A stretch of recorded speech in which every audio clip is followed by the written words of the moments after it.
السلام عليكم ورحمة الله وبركاته. الحمد لله رب العالمين والعاقبة للمتقين والصلاة والسلام على سيدنا محمد وعلى آله وصحبه أجمعين. رب اشرح لي صدري ويسر لي أمري واحلل عقدة من لساني يفقه قولي وما توفيقي إلا بالله عليه توكلت وإليه أنيب. فأعوذ بالله من الشيطان الرجيم. بسم الله الرحمن الرحيم. ألم يجدك يتيما فآوى ووجدك ضالا فهدى ووجدك عائلا فأغنى.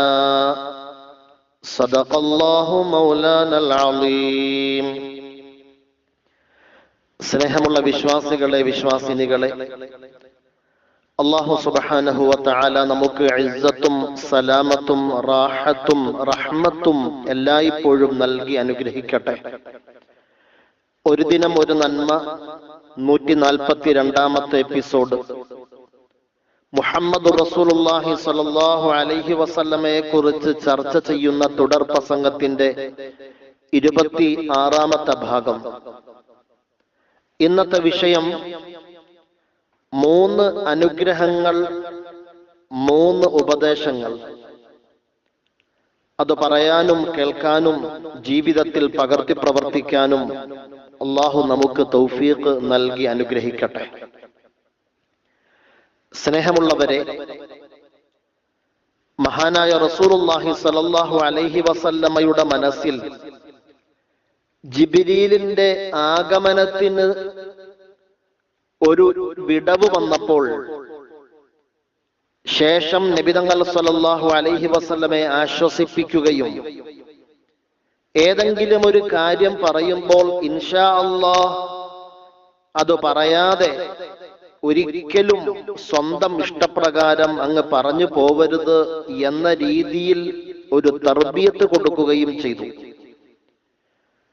നബി തങ്ങൾ സല്ലല്ലാഹു അലൈഹി വസല്ലമയുടെ മനസ്സിന് വിഷമമുണ്ടായപ്പോൾ ഈ രീതിയിൽ പടച്ചവൻ തർബിയത്ത് കൊടുത്തിട്ട് നബി തങ്ങളുടെ മനസ്സിനെ ആശ്വസിപ്പിക്കുന്നു, സമാധാനിപ്പിക്കുന്നു. ആ ആശ്വസിപ്പിച്ചതും സമാധാനിപ്പിച്ചതുമായ വാക്കുകൾ സൂറത്തുൽ ളുഹായിലൂടെ പടച്ചവൻ വിശുദ്ധ ഖുർആനിൽ ഒരു അധ്യായമായിട്ട് തന്നെ നമ്മുടെ മുമ്പിലേക്ക് പകർന്നു തന്നു. അതിന്റെ ഭാഗമാണ് അലം യജിദ്ക യതീമൻ ഫആവാ. ഓ നബിയെ, അങ്ങ് ഒരു അനാഥനായിരുന്നു. ആരും നോക്കാനില്ലാത്ത ഒരവസ്ഥയിലേക്ക് എത്തപ്പെടുമായിരുന്നു. ജനിക്കുന്നതിന് മുമ്പ് പിതാവ് അബ്ദുള്ള എന്നവർ മരണപ്പെട്ടു. 6 വയസ്സ് പ്രായമുള്ളപ്പോൾ ആ കുട്ടിത്തം മാറുന്നതിന് മുമ്പ് എല്ലാമായ നൊന്തു പ്രസവിച്ച പ്രിയപ്പെട്ട മാതാവിന്റെ വേർപാട്, അതൊരു കുട്ടിയെ സംബന്ധിച്ചിടത്തോളം വല്ലാത്ത വിഷമകരമായ ഒരു സാഹചര്യമാണ്. അള്ളാഹു എടുത്തു പറയുകയാണ്, അതെ, ആ യതീമായ അവിടുന്നിനെ പടച്ചവൻ കൈവിട്ടില്ലല്ലോ, ഏറ്റെടുക്കേണ്ടവരുടെ കരങ്ങളിലേക്ക് സുരക്ഷിതമായി എത്തിച്ചില്ലേ നബിയെ. 6 വയസ്സുള്ളപ്പോൾ പ്രിയപ്പെട്ട മാതാവ് ആമിനയും മരണപ്പെട്ടു റളിയല്ലാഹു അൻഹാ. പിന്നീട് സുരക്ഷിതമായ ഉത്തരവാദിത്ത ബോധത്തോടെ സംരക്ഷിച്ചു കൊണ്ടുവന്നു അബ്ദുൽ മുത്തലിബ് എന്ന ഉപ്പാപ്പ.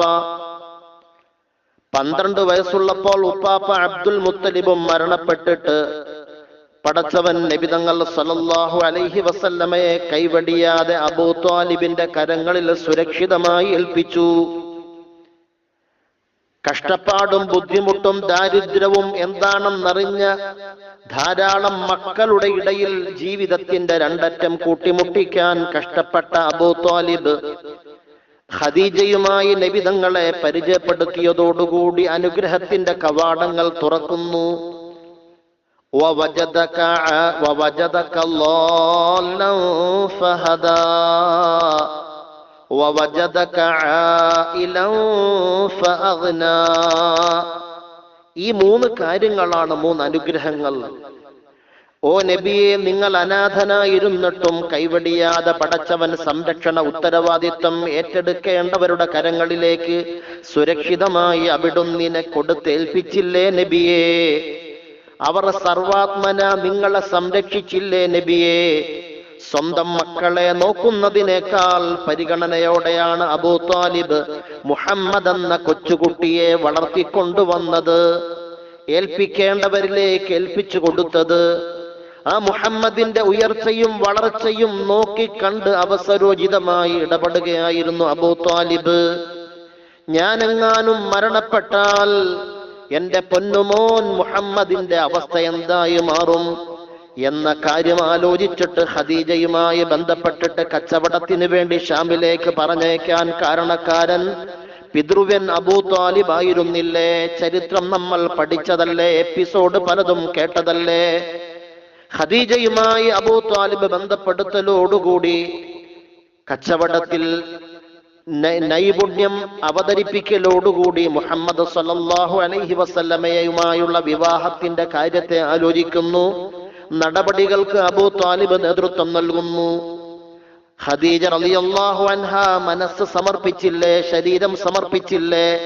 സകല സമ്പത്തും സമർപ്പിച്ചില്ലേ? അഥവാ ദരിദ്രനായ മുഹമ്മദ് എന്ന ചെറുപ്പക്കാരൻ, ആ ചെറുപ്പക്കാരൻ 25-ാം വയസ്സിൽ ഖദീജ എന്ന 40 വയസ്സുകാരിയെ നിക്കാഹ് ചെയ്തതിലൂടെ ഏതവസ്ഥയിലേക്ക് എത്തിയെന്നോ? വവജദക ആയിലൻ ഫഅഗ്നാ. സുബ്ഹാനല്ലാഹ്. എന്നിട്ടും അവിടെ ഒന്നും പടച്ചവൻ അവസാനിപ്പിച്ചില്ല. എന്തൊക്കെ കൊടുത്തു? ഞാൻ ആ 3 ഉപദേശങ്ങളുടെയും സംഗ്രഹം ഒന്ന് വിശദീകരിക്കാം. അള്ളാഹു നമുക്ക് മനസ്സിലാക്കാൻ തൗഫീഖ് നൽകി അനുഗ്രഹിക്കുമാറാവട്ടെ.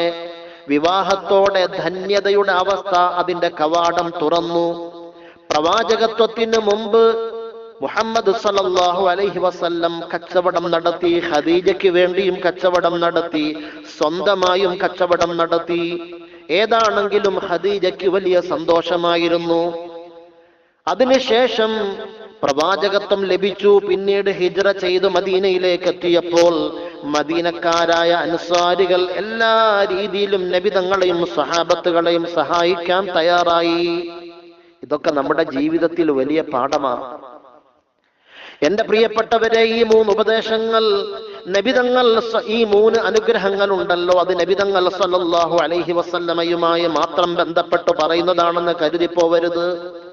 എന്റെ ഈ ശബ്ദം കേൾക്കുന്നവരുണ്ടല്ലോ, ഇത് മറ്റുള്ളവർക്ക് പകർന്ന് ലഭിച്ചിട്ട് അവരിത് ശബ്ദം കേൾക്കുമല്ലോ. അവരൊന്ന് മനസ്സിലാക്കണം, നബിതങ്ങളെ കുറിച്ച് പറയപ്പെടുമ്പോൾ നബിതങ്ങളുടെ ജീവിത ദർശനങ്ങളെ പറയുന്നത് പഠിച്ചിട്ട് കേട്ടിട്ട് ജീവിതത്തിൽ പകർത്തി പ്രവർത്തിക്കാൻ പരിശ്രമം നടത്തലോടെയാണ് നബിതങ്ങളുടെ ശഫാഅത്ത് നേടാൻ അവസരം ലഭിക്കുന്നത്. നബിതങ്ങളുടെ നടപടിക്രമങ്ങളെ ജീവിതത്തിൽ പകർത്തി പ്രവർത്തിക്കുമ്പോഴാണ് ആ നബിതങ്ങളോടുള്ള മഹബ്ബത്ത് യഥാർത്ഥത്തിൽ പൂർണ്ണമാവുന്നത്. മഹ്ശറയിൽ ചെല്ലുമ്പോൾ നബിതങ്ങളുടെ ശഫാഅത്ത് കിട്ടണോ? നബിതങ്ങളുടെ സുന്നത്ത് ജീവിതത്തിൽ പകർത്തി പ്രവർത്തിക്കണം. അവിടുത്തോരുടെ ജീവിതം സ്വന്തം ജീവിതത്തിൽ അനുവർത്തിക്കണം. അപ്പൊ 3 അനുഗ്രഹങ്ങൾ പടച്ചവൻ നബിതങ്ങൾ സല്ലല്ലാഹു അലൈഹി വസല്ലമയ്ക്ക് നൽകിയെങ്കിൽ എന്റെ പ്രിയപ്പെട്ടവരെ, ആ നബിതങ്ങൾ സല്ലല്ലാഹു അലൈഹി വസല്ലമയുടെ ജീവിതവുമായി ബന്ധപ്പെട്ട് സാമ്പത്തികത്തിന്റെ അവസ്ഥയെ നാം പഠിക്കുമ്പോൾ മദീനയിലേക്ക് ഹിജ്റ ചെയ്തു വന്ന നബിതങ്ങൾ സല്ലല്ലാഹു അലൈഹി വസല്ലമയെ അൻസ്വാരികളായ സ്വഹാബത്തുകൾ ഏത് രീതിയിൽ സ്വീകരിച്ചുവെന്നോ, നബിതങ്ങളെ മാത്രമല്ല സ്വഹാബത്തുകളെയും. എത്രത്തോളം ചരിത്രത്തിൽ പറയുന്നു, ഒരു സ്വഹാബി ഹിജ്റ ചെയ്ത് മദീനയിലേക്ക് എത്തിയ മുഹാജിറായ ഒരു സ്വഹാബി സുബ്ഹ് നമസ്കാരം കഴിഞ്ഞ് മദീന പള്ളിയുടെ പുറത്തിങ്ങനെ വിഷമത്തോടെ നിൽക്കുമ്പോൾ ആ മഹാനായ സ്വഹാബിയുടെ മനസ്സിൽ വല്ലാത്ത വിഷമുണ്ട്. എവിടെയാണ്? മക്കയിൽ കച്ചവടക്കാരനായിരുന്നു. അത്യാവശ്യം സാമ്പത്തിക ഭദ്രതയുള്ള ആളായിരുന്നു. ഉള്ള സമ്പത്തും കെട്ടിപ്പറക്കിക്കൊണ്ട് നാട്ടിലും മദീനയിലേക്ക് വരാൻ കുടുംബങ്ങൾ അനുവദിക്കാൻ യാതൊരു വഴിയുമില്ലായിരുന്നു. പക്ഷേ അള്ളാഹുവിന്റെ ദീനല്ലേ മനസ്സിൽ നിറച്ചുള്ളത്, നബിതങ്ങളോടുള്ള മഹബ്ബത്തല്ലേ മനസ്സിൽ നിറച്ചുള്ളത്. അതിന്റെ മുമ്പിൽ സമ്പത്തിനൊരു സ്ഥാനം കൊടുത്തില്ല, കുടുംബത്തിനൊരു സ്ഥാനം കൊടുത്തില്ല, ഭൗതികതയ്ക്കൊരു പരിഗണനയും കൊടുത്തില്ല. അങ്ങനെ നബിതങ്ങളെ മാത്രം ലക്ഷ്യം വെച്ച് അള്ളാഹുവിന്റെ പൊരുത്തം മാത്രം മനസ്സിൽ കരുതിക്കൊണ്ട് നബിതങ്ങളോടൊപ്പം ഹിജ്റ ചെയ്തു മദീനയിലേക്ക് എത്തിയ സ്വഹാബി വല്ലാതെ ജീവിതത്തിൽ കഷ്ടപ്പെടുകയാണ്, ബുദ്ധിമുട്ടുകയാണ്. സുബ്ഹി നിസ്കാരം കഴിഞ്ഞ് മദീന പള്ളിയുടെ പുറത്തിങ്ങനെ വിഷമിച്ചു നിൽക്കുമ്പോൾ ഇന്നത്തെ ഭക്ഷണം എവിടെ നിന്നാണ്, എത്ര ദിവസമായി ഭക്ഷണം കഴിച്ചിട്ട്, എത്ര ദിവസമായി ഒന്ന് വയറ് നിറച്ചിട്ട്.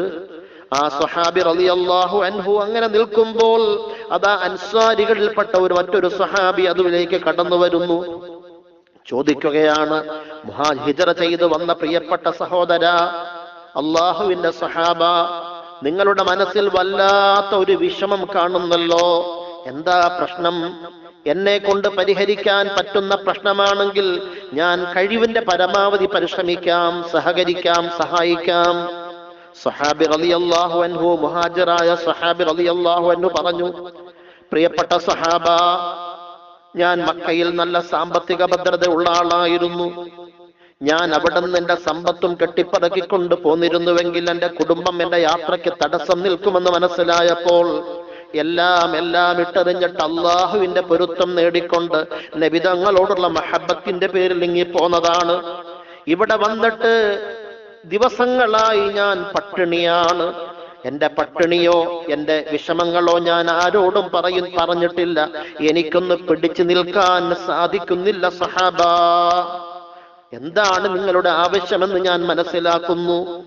ഞാനൊരു കാര്യം നിങ്ങളോട് പറയട്ടെയോ?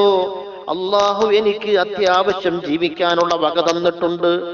ആ തന്ന പടച്ചവനെ തന്നെയാണ് സത്യം, അള്ളാഹുവിന്റെ റസൂലാണ് സത്യം.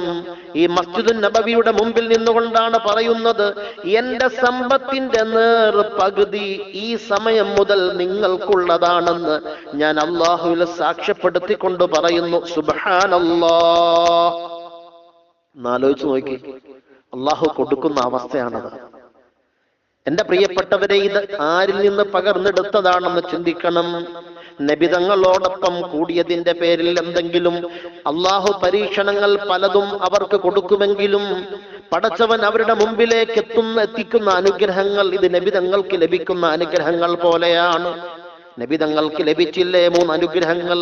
അതിലൂടെ പകർത്തി ആ അറിവ് നേടിയെടുത്ത സ്വഹാബത്തുകൾ അവരുടെ ജീവിതത്തിൽ വരുത്തി തീർക്കുന്നു. എന്റെ സമ്പത്തിന്റെ ആകെയുള്ളതിന്റെ പകുതി ഇതാ ഈ സമയം മുതൽ നിങ്ങൾക്ക് ഞാൻ തരട്ടെയോ എന്നല്ല ചോദിച്ചത്, നിങ്ങൾക്കുള്ളതാണ്.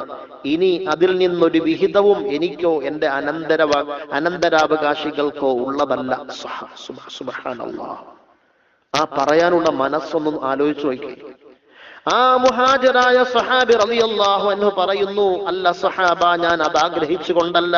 ഇവിടത്തെ കമ്പോളം ഒന്ന് കാണിച്ചു തരുമോ? ഞാൻ അവിടെ പോയി എന്തെങ്കിലും ഒരു സ്ഥലത്തുനിന്ന് കടം വാങ്ങിയിട്ട് അല്പം വില കൂട്ടി തൊട്ടടുത്തൊന്ന് വിൽക്കട്ടെ.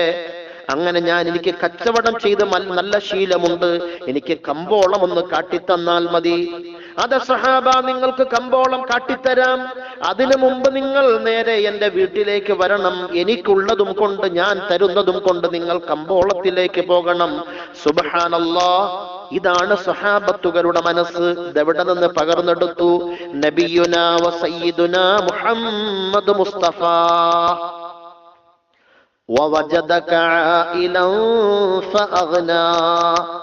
അതുമാത്രമല്ല, നബിതങ്ങൾ സല്ലല്ലാഹു അലൈഹി വസല്ലമയ്ക്ക് അൻസാരികളുടെ സഹായം ലഭിച്ചത് മാത്രമല്ല, പിന്നീട് വിശുദ്ധമായ ഇസ്ലാമിന്റെ യുദ്ധം നടന്നപ്പോൾ യുദ്ധത്തിൽ പരാജയപ്പെട്ട് ശത്രുക്കൾ തിരിഞ്ഞോടുമ്പോൾ ഇട്ടെറിഞ്ഞിട്ട് പോകുന്ന ഗനീമത്ത് മുതൽ, അതെ സമരാർജിത സമ്പത്ത്, അത് ദിർഹമുകൾ ഉണ്ടാകും, ദീനാർ ഉണ്ടാകും, വാളുകൾ ഉണ്ടാകും, പടച്ചട്ടയുണ്ടാകും, ഭക്ഷണ സാധനങ്ങൾ ഉണ്ടാകും, ഒട്ടകങ്ങളും കുതിരകളും ഉണ്ടാകും.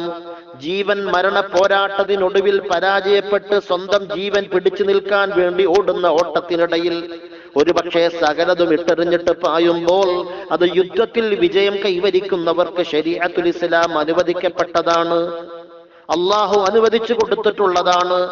അതിൽ നിന്ന് ഒരു വിഹിതം നബിതങ്ങൾക്ക് പ്രത്യേകമായി ഉപയോഗിക്കാൻ വിശുദ്ധമായ ഖുർആനിന്റെ വരികളിലൂടെ വഹയിന്റെ ദർശനങ്ങളിലൂടെ അള്ളാഹു അനുമതി നൽകിയിട്ടുമുണ്ട്. അപ്പൊ യുദ്ധം നടന്നപ്പോൾ ഗനീമത്തിൽ നിന്നും നിയമാനുസൃതമായ ഒരു പങ്ക് അത് റസൂലുള്ളാഹി സ്വല്ലല്ലാഹു അലൈഹി വസല്ലമയ്ക്ക് അനുവദിക്കപ്പെട്ടിരുന്നു. അങ്ങനെ അത്യാവശ്യങ്ങൾക്ക് മറ്റുള്ളവരെ ആശ്രയിക്കാതിരിക്കാനുള്ള എല്ലാവിധ പോംവഴികളും പരിഹാരങ്ങളും പടച്ചവൻ നിശ്ചയിച്ചു കൊടുത്തു നബി തങ്ങൾ സ്വല്ലല്ലാഹു അലൈഹി വസല്ലമയ്ക്ക്. വവജദക ആയിലൻ ഫഅഗ്ന. ഇതിനിടയ്ക്ക് ഒരു ആയത്തുണ്ട്, ഞാൻ മനഃപൂർവ്വം വിട്ടുപോയതല്ല. അത് ഞാൻ ഈ യത്തീമിന്റെ വിഷയവും അതേപോലെ സാമ്പത്തികത്തിന്റെ ദാരിദ്ര്യത്തിന്റെയും കഷ്ടപ്പാടിന്റെ വിഷയവും ചേർത്ത് പറയണമല്ലോ എന്ന് കരുതി ചേർത്ത് പറഞ്ഞതാണ്. അതിനിടയിൽ പറയുന്നു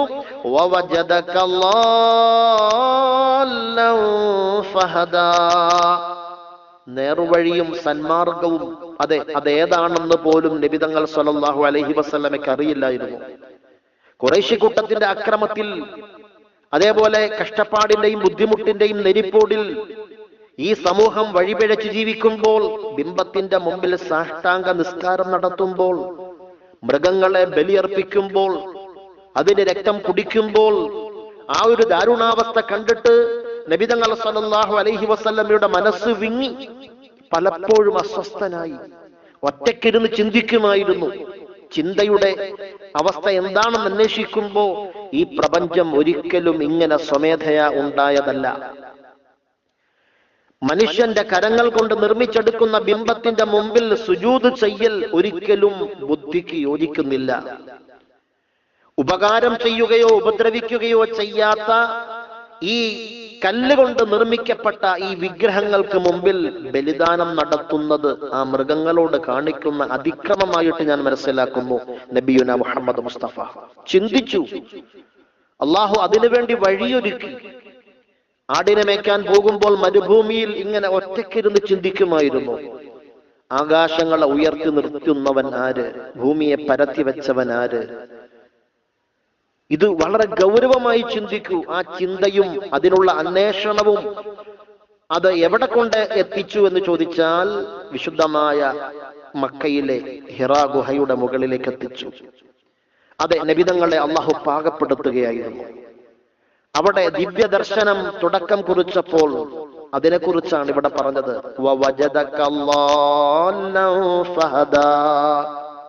അതെ, വഴികിട്ടാതെ ഖുറൈശി കൂട്ടത്തിന്റെ അക്രമത്തിൽ, അവരുടെ ഉപദ്രവത്തിൽ, അവരുടെ ചെയ്തികളിൽ അവർ കണ്ടെത്തിയ, അവർ ആരാധിച്ചു പോന്നിരുന്ന ആ ഒരു ആരാധനാ മനോഭാവത്തിൽ അസ്വസ്ഥത പ്രകടിപ്പിച്ചു. ചിന്തിക്കേണ്ടതുപോലെ ചിന്തിച്ചു. പടച്ചവൻ വഴിയൊരുക്കി കൊടുത്തു. അത് വഴികിട്ടാതെ നിന്ന സാഹചര്യത്തിൽ വഴി തെളിച്ചു കൊടുത്തു. ഖുർആനിന്റെ വരികൾ ഇറക്കി കൊടുത്തു. ഖുർആൻ പറയുന്നുണ്ട്, മാ കുന്ത തദ്രി മൽ കിതാബു വലൽ ഈമാൻ. ദിവ്യബോധനം, ഗ്രന്ഥം അതെന്താണ്, ഏതാണ്? അതേപോലെ വിശ്വാസം അതെന്താണ്, ഏതാണ്? കാരണം നബിതങ്ങൾക്ക് സല്ലല്ലാഹു അലൈഹി വസല്ലമയ്ക്ക് പ്രവാചകത്വം ലഭിക്കുന്നതിന് 500-ലേറെ അല്ലെങ്കിൽ 600-നോടടുത്ത വർഷം കഴിഞ്ഞുപോയി ഈസാ നബിയുടെ ദിവ്യബോധനത്തിന് ശേഷം. ഈസാ നബി അലൈഹിസ്സലാത്തു വസ്സലാമിനെ ആകാശത്തിലേക്ക് ഉയർത്തിയതിനു ശേഷം കുറെ നൂറ്റാണ്ടുകൾ യാതൊരു പ്രവാചകന്റെ സാന്നിധ്യമില്ലാതെ, ഒരു ദൈവിക ദൂതന്റെ സാന്നിധ്യമില്ലാതെ, ഗ്രന്ഥങ്ങളുടെ സാന്നിധ്യമില്ലാതെ, അങ്ങനെ ഒരു ഇടവേളയ്ക്ക് ശേഷമാണ് അന്ത്യപ്രവാചകർ മുഹമ്മദ് സല്ലല്ലാഹു അലൈഹി വസല്ലമയെ പടച്ചവൻ ഈ രീതിയിൽ വളർത്തിക്കൊണ്ടുവന്ന് സത്യമതത്തിന്റെ പ്രബോധന ദൗത്യത്തെ നിയോഗിച്ചതും വിശുദ്ധമായ ഖുർആനിന്റെ വരികളെ അവതരിപ്പിച്ചതും. അപ്പൊ നബിതങ്ങൾക്ക് അതിനു മുമ്പ് നബിതങ്ങളുടെ ജീവിതകാലത്ത് അപ്പൊ കിതാബ് എന്താണ്, ഈമാൻ എന്താണ് ഒന്നും അറിയില്ലായിരുന്നു. അതുകൊണ്ടാണ് എഴുത്തും വായനയും അറിയില്ലാത്ത ഉമ്മിയ്യ എന്ന് പരിചയപ്പെടുത്തിയത് ഖുർആൻ തന്നെ. അപ്പോൾ നബിതങ്ങൾക്ക് നൽകിയ 3 അനുഗ്രഹങ്ങൾ ഏതാ? ഒന്നാമത്തത്, അങ്ങ് യതീമായിരുന്നു, എന്നിട്ടും കൈവിട്ട് കളഞ്ഞില്ലല്ലോ, അതൊരു വലിയ അനുഗ്രഹമല്ലേ? രണ്ടാമത്തത്, അങ്ങ് ഖുറൈശിക്കൂട്ടത്തിന്റെ ആ ഒരു വഴികേടിന്റെ യാത്രയിൽ വഴികിട്ടാതെ അങ്ങ് എന്ത് ചെയ്യണമെന്ന് ചിന്തിച്ച് അതിനൊരു സ്രോതസ് പടച്ചവർ ഒരുക്കി തന്നു. അതുപോലെ സാമ്പത്തിക വിഷയത്തിൽ അങ്ങ് നന്നേ കഷ്ടപ്പെടുന്നവനായിരുന്നു, അങ്ങേ പടച്ചവൻ കൈവെടിഞ്ഞില്ല. മറ്റൊരാളുടെ ആശ്രയമില്ലാതെ സ്വയം പര്യാപ്തത നേടാൻ പക്വതയുള്ളവരായി അവിടുന്ന് അള്ളാഹു നിലനിർത്തിയില്ലേ നബിയെ? സുബ്ഹാനല്ലാഹ്. ശേഷം അള്ളാഹു കൊടുക്കുന്നു 3 ഉപദേശങ്ങൾ. നമ്മുടെ വിഷയം 3 അനുഗ്രഹങ്ങളും 3 ഉപദേശങ്ങളുമാണല്ലോ. ചുരുക്കി പറയട്ടെ. ഫഅമ്മൽ യതീമ ഫലാ തഖ്ഹർ, അനാഥകളെ പിടിച്ചു കെട്ടിപ്പൂട്ടി ഒതുക്കി വെക്കരുത്, അനാഥകളോട് അപമര്യാദ കാണിക്കരുതെന്ന് പൊരുള്.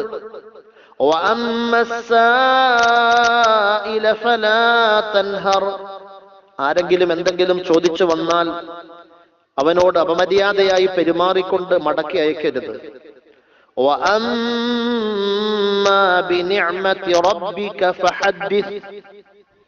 നിങ്ങൾക്ക് പടച്ചവൻ തന്ന അനുഗ്രഹങ്ങളുണ്ടല്ലോ, അത് ഓർക്കണം, അത് പറയേണ്ടവരോട് പറയണം. പേരിനും പെരുമയ്ക്കുമല്ല, അഹങ്കാരത്തിനും അഹന്തയ്ക്കും വേണ്ടിയല്ല, എന്റെ പടച്ചവൻ തന്നതാണ്. ഈ 3 ഉപദേശങ്ങളും 3 അനുഗ്രഹങ്ങളും നാം നമ്മുടെ ജീവിതത്തിൽ ഒരുപാട് പാഠം ഉൾക്കൊള്ളേണ്ടതുണ്ട്. അനാഥ മക്കളെ കണ്ടില്ലെന്ന് നടിക്കരുത്. അനാഥ മക്കൾക്ക് സഹായം ചെയ്യേണ്ടതുപോലെ ചെയ്യേണ്ടതുണ്ട്. അവരെ ഒരിക്കലും നാം കഷ്ടപ്പെടുത്തരുത്. ആരോരുമില്ലാത്തവരെന്ന നിലയ്ക്ക് പിടിച്ച് വീട്ടിൽ നിർത്തി ജോലി ചെയ്ത് അടിമകളാക്കി മാറ്റരുത്. അവരുടെ മനസ്സിനെ വിഷമിപ്പിക്കരുത്. എത്രത്തോളം അനാഥ മക്കളുടെ തലയിൽ തലോടേണ്ടതുപോലെ തലോടിയാൽ പോലും ചില പ്രത്യേകമായ ദിവസങ്ങൾ ഹദീസിന്റെ വചനങ്ങൾ പഠിപ്പിക്കുന്നുണ്ട്. ആ ദിവസങ്ങളിൽ അനാഥ മക്കളുടെ തലയിൽ തലോടിയാൽ ആ തലയുടെ രോമത്തിന്റെ എണ്ണം കണ്ടിട്ട് പടച്ചവൻ സ്വർഗത്തിൽ പദവികൾ വർദ്ധിപ്പിക്കുമെന്ന് നബിയുന മുഹമ്മദ് മുസ്തഫ സല്ലല്ലാഹു അലൈഹി വസല്ലം. സുബ്ഹാനല്ലാഹ്. അപ്പൊ അനാഥ മക്കളെ വേദനിപ്പിക്കരുത്. ഞാനും അനാഥ മക്കളും ഇപ്രകാരമാണെന്ന് 2 വിരലുകൾ ചേർത്ത് പിടിച്ചുകൊണ്ട് റസൂലുള്ളാഹി സ്വല്ലല്ലാഹു അലൈഹി വസല്ലം പറഞ്ഞില്ലേ? അത് ചേർത്ത് പിടിച്ചുകൊണ്ടോ അല്ലെങ്കിൽ വിജയത്തിന്റെ അടയാളമായി പ്രകടിപ്പിക്കുന്നത് പോലെ അല്പം വിടർത്തിപ്പിടിച്ചത് കൊണ്ടോ നബി തങ്ങൾ പറഞ്ഞു എന്ന് ഹദീസിന്റെ ഗ്രന്ഥകാരന്മാർ, ചരിത്ര പണ്ഡിതന്മാർ പറയുന്നു. എന്റെ പ്രിയപ്പെട്ടവനെ, അനാഥ മക്കളെ കഷ്ടപ്പെടുത്തരുത്. നാം നമ്മുടെ പ്രിയപ്പെട്ട മക്കൾക്ക് വീട്ടിൽ കല്യാണാവശ്യങ്ങൾക്കും മറ്റു പരിപാടികൾക്കും പുതു വസ്ത്രങ്ങൾ വാങ്ങുമ്പോൾ നമ്മുടെ കുടുംബത്തിലുണ്ടോ അനാഥ മക്കൾ? നമ്മുടെ അയൽവക്കത്തുണ്ടോ അനാഥ മക്കൾ? അവരെയും കൂടി ഒന്ന് പരിഗണിക്കണേ.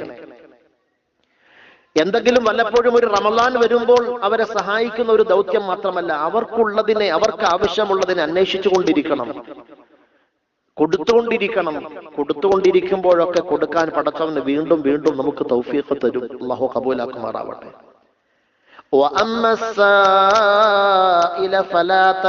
ചോദിച്ചു വരുന്നവനെ വെറും കൈയോടെ മടക്കരുത്. ഉണ്ടെങ്കിൽ കൊടുക്കണം. അവൻ പ്രതീക്ഷിച്ചു വരുന്ന അത്രത്തോളം കൊടുക്കാൻ സാധിക്കുന്നില്ലെങ്കിൽ ഉള്ളത് കൊടുത്തിട്ട് ബാക്കി സൗമ്യമായി അവനോട് സംസാരിച്ച് പരിഹരിക്കണം. ഇനി ഒന്നും കൊടുക്കാനില്ലേ, സാഹചര്യങ്ങൾ അവന്റെ മുമ്പിൽ സൗമ്യമായി അവതരിപ്പിക്കണം. അവന് മനസ്സിലാവുന്ന വിധത്തിൽ ആ വിഷയം പ്രകടിപ്പിക്കണം. അതല്ലാതെ അവനോട് പരുക്കൻ സ്വഭാവത്തോടെ, അവനോട് ദേഷ്യപ്പെട്ടുകൊണ്ട്, അവന് മനസ്സിന് വിഷമം വരുത്തുന്ന രീതിയിൽ നീ അവനെ മടക്കി അയക്കരുത്. വിശുദ്ധമായ ഖുർആനിന്റെ കൽപ്പന.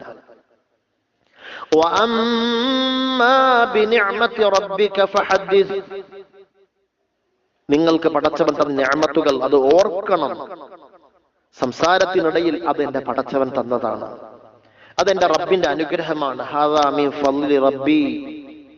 സുലൈമാൻ നബി അലൈഹിസ്സലാത്തു വസ്സലാം പറഞ്ഞില്ലേ, ഇതെന്റെ റബ്ബിന്റെ അനുഗ്രഹമാണ്. അതിന്റെ കൂട്ടത്തിൽ ഒരു ആയത്തും കൂടിയുണ്ട്, ലിയബ്ലുവനി അഷ്കുറു അം അക്ഫുർ.